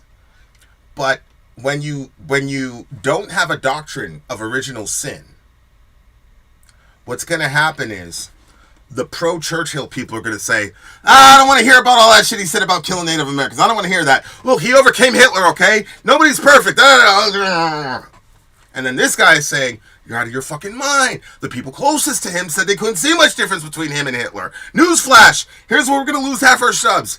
If you support abortion, after you've been on this channel for any period of time, I don't see any difference between you, Hitler, or Churchill. That's the reason why I have never advocated for punch a Nazi. And that's why from the beginning of this channel, I've always said, Nazis are not some weird group of people from fucking another planet. They're just regular garden variety human beings that were placed in a horrible situation. And by the way, the world was not very nice to those German people. The world caught Germany at a time when they were extremely weak. And in my view, and the view of many people who analyze that period of time, the world overcorrected and overblamed Germany for World War I. And as such, they planted the seeds of what happened in World War II. So I am not going to pretend like the KKK or Nazis or some weird different type of human being. There would be a BBB or whatever the fuck if there was a majority black group in America and white people were the minority and the white people were able to get their freedom. There would be a BBB just like there's a white KKK. There's nothing inherently wrong with German people or those Nazis or whoever. They're just regular human beings, but we're both angels and we're demons. That's what the doctrine of original sin says. Right. So if the first 3 chapters of the Bible is right, you should expect to see amazing things come out of the human family because we're in the image of God. And you should also expect to see death, destruction, chaos, rape, racism, sexism, blah, blah, blah, blah, whatever other ism you think is a, you should expect both in the same person and by extension, the same people. And the third concept that Christians have that secularists don't is that we have atonement. We have a way of saying, how do we keep the image of God part of humanity and dispense with the evil part of humanity so that all we have left is the good part of humanity? And the Christian worldview is to say the cross, atonement. Winston Churchill did a horrible thing and he caused it incalculable suffering. Okay, Jesus paid incalculable suffering on the cross. So I, as an angry black person, when I see people getting lynched or whatever, I say, Jesus says to me, I was lynched too. And then Jesus said, I got lynched for the people that lynched your people. How can you hate them? God. And original sin says, if you were in their situation, you'd have done the same. And you know that's proof historically because it was your own people that sold your people to these people. So we have sin, but we also have atonement. We have forgiveness, and it's not willy-nilly forgiveness. People always say, why couldn't God just come down? My Muslim friends, I'm sorry, my Muslim friends. Why couldn't God just come down and say you're forgiven, blah, blah, blah. Why go through the drama and the rigmarole, and why is it so bloody? That's why. Because Winston Churchill sounded like a real dyed-in-the-wool fucking Nazi. At least Hitler was trying to do something for fucking Deutschland. I don't know what the fuck was going on with this guy. Like, honestly. Yeah. Like, I don't see a lot of difference between me after 9/11 and a German after the Treaty of Versailles, other than I knew better. Because the Nazis didn't have the Nazis to look back at and say, hey, this happened before. I had ample history. And you know what I said? I said, those motherfuckers came after our country. Everybody's got to die, bro. But people say, Vin, innocent women and children. Everybody's got to die, bro. Why? Because America, man. Ain't no difference between me and no German. You know how many pregnancy scares I had in high school? I had a few, and absolutely abortion popped into my head. All of us suck. And the problem for secular humanists is that they know that things are not the way that they should be, but they've cut off every single branch of reasoning to get there. You have no image of God doctrine, you have no original sin doctrine, and you have no atonement doctrine. So when national sins happen, you guys can't look to the cross. When national sins happen, you have to perpetually hate and disparage your fathers. Because you really don't like, there's a massive cognitive dissonance. A lot of people call this white guilt. I don't think it's white guilt. I think it's white cognitive dissonance. On the one hand, you're trying to be a good secular humanist and say everybody's equal and blah, blah, blah. But on the other hand, you know that you benefit from an unequal system. Mm-hmm. And so you've got this cognitive dissonance of, well, that's not fair. And so what do? Instead of doing the hard work of changing it now, you want to go to the past and say, that guy, my brother Winston Churchill is dead. Mm-hmm. Okay? So if you truly believed what you were saying, as I said earlier, give everything you have to your local indigenous person. I've got this guy named Dwayne. He's a good friend of mine. I got him on speed dial. Somebody hook me up with this guy and let's go and we can make a trade since he cares about indigenous people so much. What I'm explaining is, because you don't have those templates, because you've thrown those templates away, but because your society, if you're a Western person, was built on those templates and those assumptions. Mm-hmm. Do you realize that the Constitution is the first document that out-moraled its authors? Think about that. Mm-hmm. The Declaration of Independence is one of the first documents and doctrines at a national level that was ahead of the morality of the people that wrote it. Think about that. We hold these truths to be self-evident, all men are created equal. People wrote that while they had slaves. Mm-hmm. So what the hell? How does this happen? See, there's no Darwinian explanation for that. Mm-hmm. How does this happen? This is the first time in human history that a nation authored a document that was greater than them. They authored a document and it was so much more advanced than them that if they would have known, they would have made caveats. That's how advanced these doctrines were. Okay? That's just a fact. If these people, well, if you say all men are created equal, I mean, are you going to say the niggers? No. I mean, what are we talking about here? They didn't even think about that because they're like, oh, I mean, that's never going to happen for them. I mean, they're always going to be under our boots. Slavery's been the law of the world, and it has been. People say prostitution is the oldest job in the world. No, it's not. Slavery is. So prostitution came out of slavery. Read your history. I'm not talking about transatlantic slavery. I'm talking about slavery in the ancient world. Okay, so look, this song is a brilliant song. The brother is passionate. He is. I believe every word he's saying.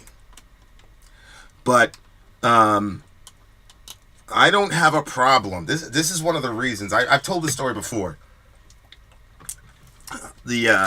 All these Western nations have special forces and all the rest of it. And the Navy SEALs were attached to this group, and a guy comes and says, "Look, we're doing this little thing.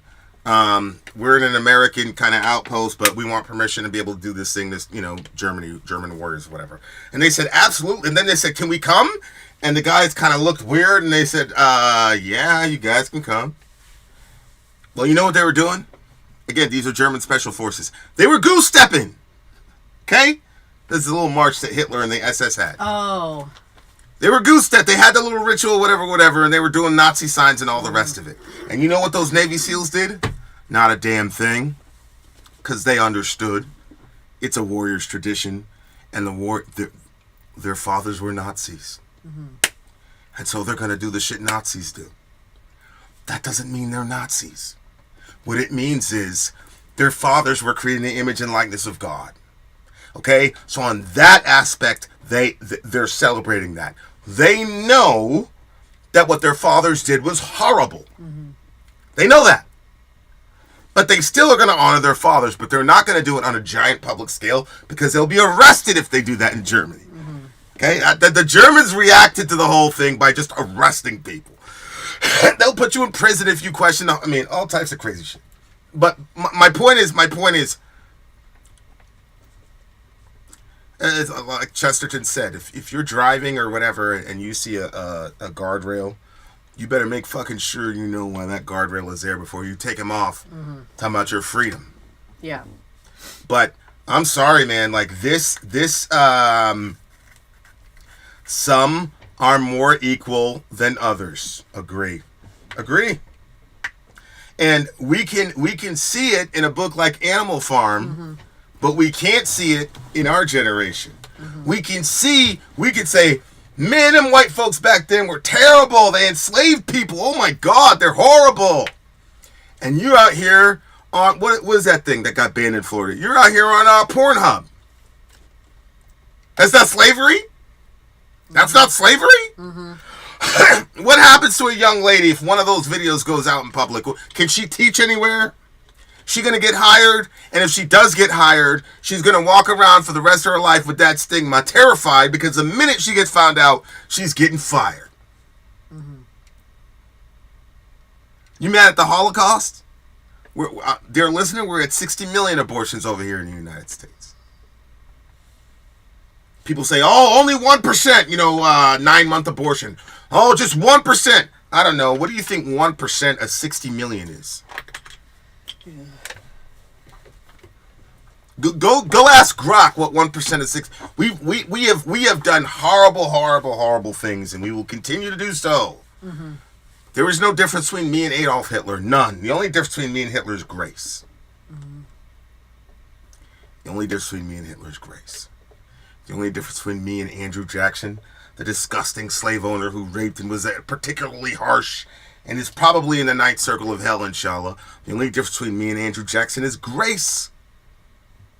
That's why I have a lot of affinity for Brother Minister Farrakhan, and I have a lot of affinity for my black Israelite brothers, but this is one of the easiest belief systems for me to reject, because it puts black people and indigenous people as some sort of moral superiors, because at this level in history, our forefathers were victimized by their forefathers. So now we're going to say that we're just an inherently moral people, and there's something like genetically wrong with white people.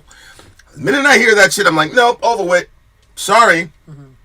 So I appreciate this kid's passion.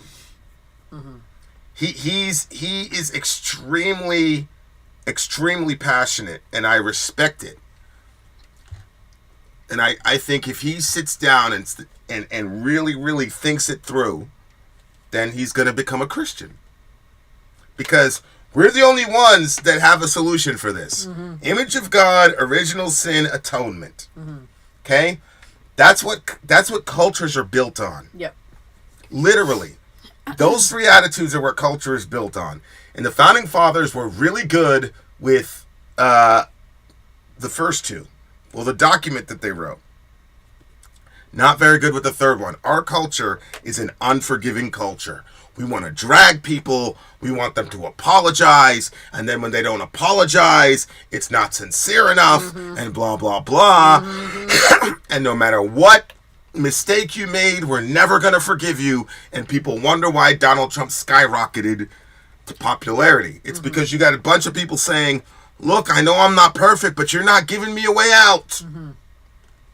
And no, I'm not going to give that Native American my house, man. I'm not going to do it.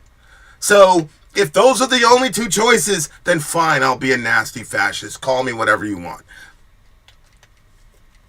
Unbelievable. All right. Having said that, what do I think about the band? Because Giovanni wants me to talk about the band.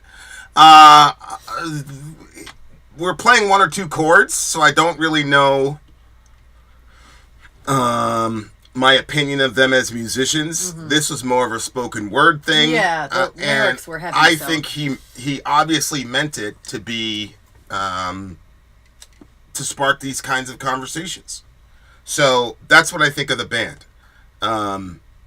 You really can't find anything in this song that's like, yo, that was artistically whatever. Mm-hmm.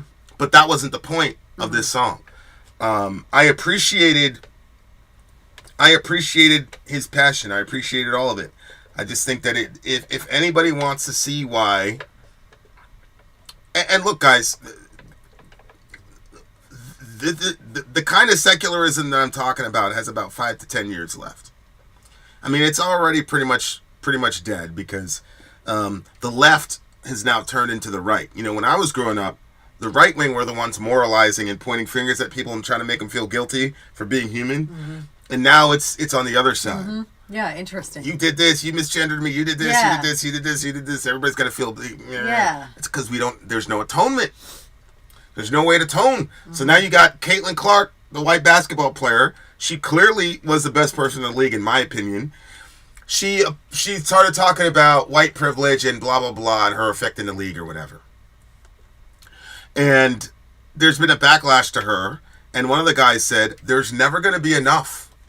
You'll never be able to apologize enough for being white or whatever. It will never satisfy these people. And he's right. Because there's no atonement. She's trying to make atonement. Right. No, you're right. She's trying to make atonement, but secularism has no cross. Right. So it's never going to be their cross and our cross are empty for two different reasons. Their cross is empty because there's always somebody else to put on it. Mm-hmm. Our cross is empty because our God overcame it. That's the difference. So secularists have to continually put people on crosses because sin has to be atoned for. Wow. Yeah. But you have an empty cross that you're going to put everybody that you know on. Wow. And ultimately including yourself. Because you guys don't have Jesus. But see, we have Jesus, so I can forgive you. Man, listen. If you're black in America, you've overlooked and you've forgiven a lot of shit. A lot of you white people don't even know. A lot of you weirdos out there in 2020, I forgave a lot of y'all. Y'all had no idea what they were doing. There's so many times I'm like, what the fuck did he just say? And God said, man, just be quiet. He said, close the laptop and get away from them. They don't know what they're talking about. They don't know what they're doing. Which also is part of atonement. Why? Father, forgive them. Why? They don't know what they're doing. Mm-hmm. They don't know that telling you to vote for Joe Biden after you've just explained how horrible he has been. They don't know that's racist as fuck. Mm-hmm. They don't know that's paternalistic as fuck. They don't know. Yeah. They truly believe that they can tell you what's best for you because they still believe they're above you. I had the nicest European people that really consider themselves really good progressive people saying that shit. I'm like, this motherfucker has no idea how he's coming off. And God said to me, yep, he has no idea, so let it go. Let it go. And that's how I stay friends with white people. But I love this song, man. I'm going to have to give this song a 10. Wow. Because to me, this was a real raw sort of, these are the practical ramifications of a secular humanist worldview. And this is a young guy who is obviously in the image of God. And it appears to me that the part of God that he embodies the most is justice and equity. Mm-hmm. So this guy is the embodiment of God's justice and equity. And so he's got no way of harmonizing all of these concepts. And if you're a Christian, you have to understand what's been given to you. Those three concepts alone are what builds societies.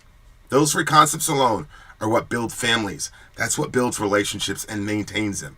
You don't have a cross in the middle of your relationship, man, it's over. It's over. Sorry. All right. I gave it an 8. Vin, what do you say to atheists who say religion is dying out? It's not. I mean, every 2 seconds I'm seeing, especially with young men turning to God. The Catholic Church has had a major surge, and so I mean that was a big story in the election. It's really cool. Now you're seeing dudes. I just saw, Jackson Hinkle. And Jackson Hinkle's a millennial. I think he's a zillennial. He's not the best person in the world, but he was like, man, y'all got to get off this porn shit, man. What are y'all doing? And like, you literally have people now saying shit that like right-wingers were saying 10, 20 years ago. So atheists say that religion's dying out. I don't think so. I think religion is getting stronger and stronger in the Western world. And I think that it's actually the new atheism, the Sam Harris type atheism that's dying out. The Physicalism. Flying spaghetti monster atheism. That's what's dying out and will never return again. So yeah, that's what I would say. I'm pretty bullish on Christianity in the West right now. Especially, we don't have to talk about what's going on in China. So anyway, I love this song. I love this song. Really good song. I love what the dude did. He's got a beautiful soul. I'm going to give it a 10. It's an 8 for me. We'll be right back, guys, with some more music. No, we won't. We're going to go right into it. One more song, dear listener. This is Lux Terminus. Featuring Anneke van Giersbergen. I think she did some stuff with Amorphous, too. Okay. So shout out to Kai. The second winner in the tied Free For All poll is a track from the Ohio-based rock band Lux Terminus. This one is the closing track from their 2018 debut album, The Courage to Be, which just happens to feature vocals by the marvelous Anneke van Giersbergen, best known for her legendary run with The Gathering. It's strong, it's fragile, it's lovely. All right. Let's check it out. We'll be the judge of for that. Anarchy 99, whose leader is Negative Vibes. Negative vibes. Free for all poll. Here we go. Lux Terminus. Let's see. Hey, give me those lyrics, por favor. Yep. Por favor. Oh, you got jealous? You got jealous of her? Who?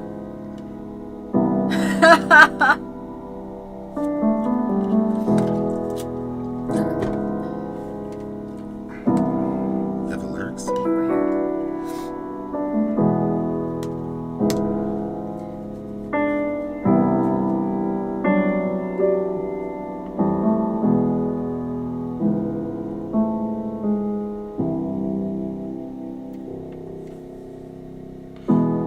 I feel your love.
What?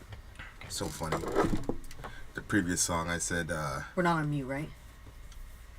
it's very possible. It could be on mute. I don't think we are though. Okay. No, the previous song I said we've got Image of God, Original Sin and Atonement. Yeah. There's one more.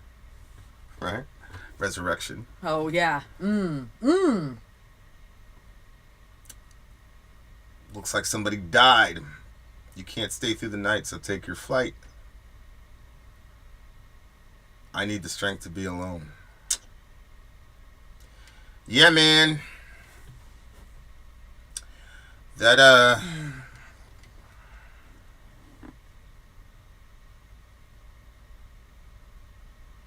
losing my mother changed me, but it was like a subtle thing. Like, I woke up one day and I'm like, yo, I'm a different person. But, like, losing my brother, my little brother, like, there was a school shooting like 2 days ago or yesterday. 2 people died. It's probably better for you. That shit used to fuck me up for weeks at a time, man. It really would. It used to fuck me up for weeks at a time. And now I'm like, huh? Yeah. Yeah, I'm like definitely a different person. I don't think it's pretty crazy too, because I'm like, yo, like, I've had a lot of, I don't want to say a lot of people die on me, but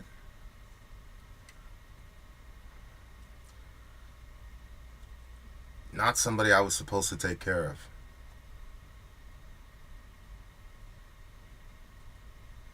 You know, like, I've had people, like, you know, on my peer level or whatever, and it's like, oh, they died doing what they wanted to do, blah, blah, blah, which, I mean, it's true.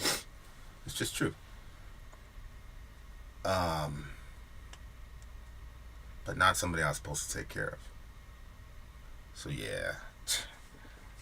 I'd have never imagined, like, the type of person it would make me. I'm not even judging myself about it. Because, I mean, for me, you know, those shootings would happen or whatever, and I'd sit there and I'd be crying and shit. It'd mess you up big time. I'd look around, I'm like, yo, everybody else is fine. Like, people be like, oh, that's terrible or whatever, but, like, everybody else is fine. I'm like, man, what's wrong with me? Especially considering, I had a friend on this channel one time, they were, you know, we got into it. She was like, you've already seen all, you know, you've seen all this shit up close. What's your problem? Blah, blah, blah. Yeah, but now I'm like everybody else now. So that's good for everybody around me. You know what I'm saying? It's better that I'm not walking around like that one in Texas. All them kids died like that. Man, that fucked me up for 3 months almost. I wouldn't talk to anybody about it. I just want to, drag people down or whatever. But that really killed me. But yeah, man, my brother's gone, so like, I think I'm all cried out, man, really.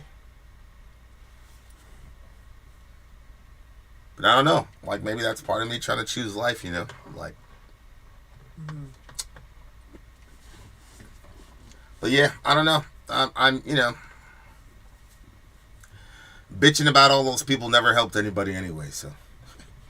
All it did was make people around me uncomfortable. So. But yeah, man. That's kind of what's going on with me in the song. Like,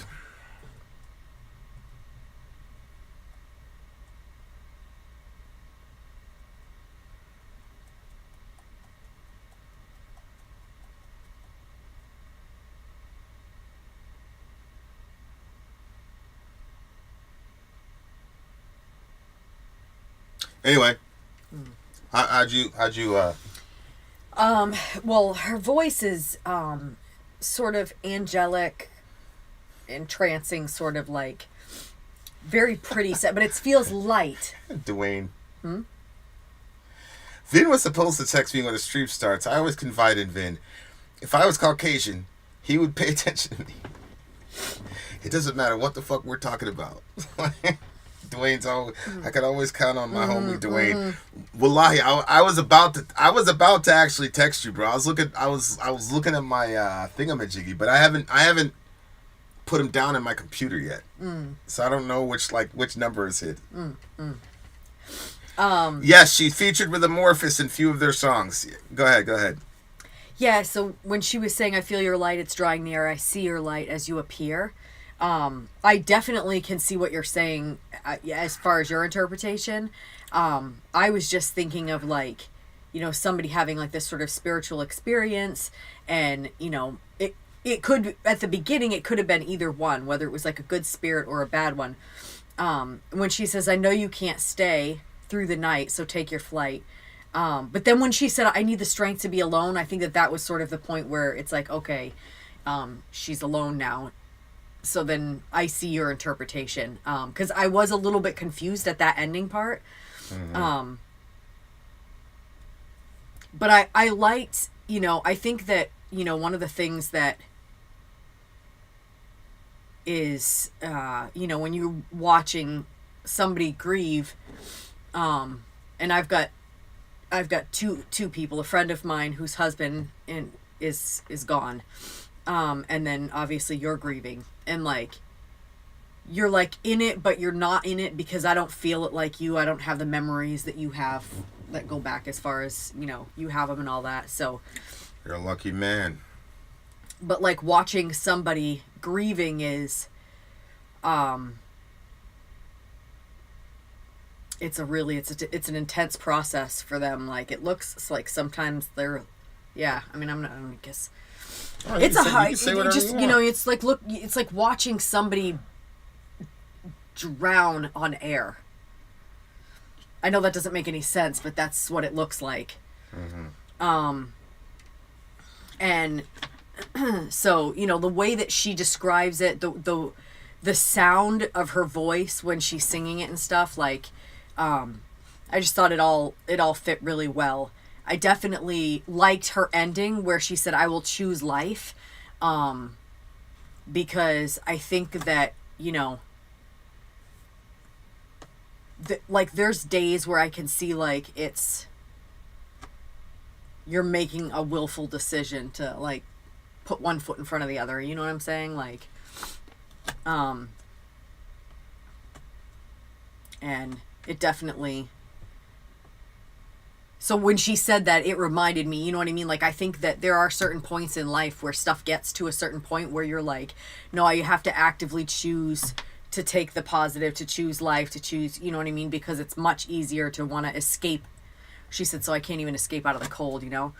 I try to turn the darkness into light, so even if I can't escape out of the cold, I will choose life. So she's trying to make the best of the situation she's in. I don't know. I just thought that, like, her voice was good for the type of song that it was. It's definitely a...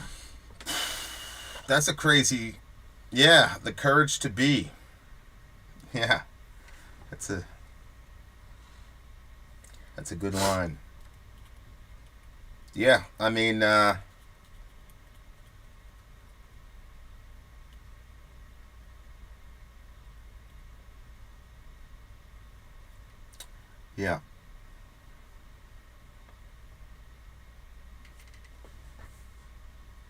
Yeah, I mean, I got nothing else. Mm-hmm. This one's a 9.9 for me. She did a great job. 9.9 for me.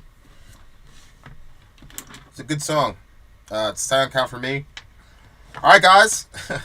On that very, very positive note, much love to all you beautiful people. Oh, my God, like, switch up the stream the next time so we don't end on such a sad note. That ain't your guys' fault, man. It's metal, man. I blame you. It's metal. It's metal. It is what it is. You can blame Jamie for leaving.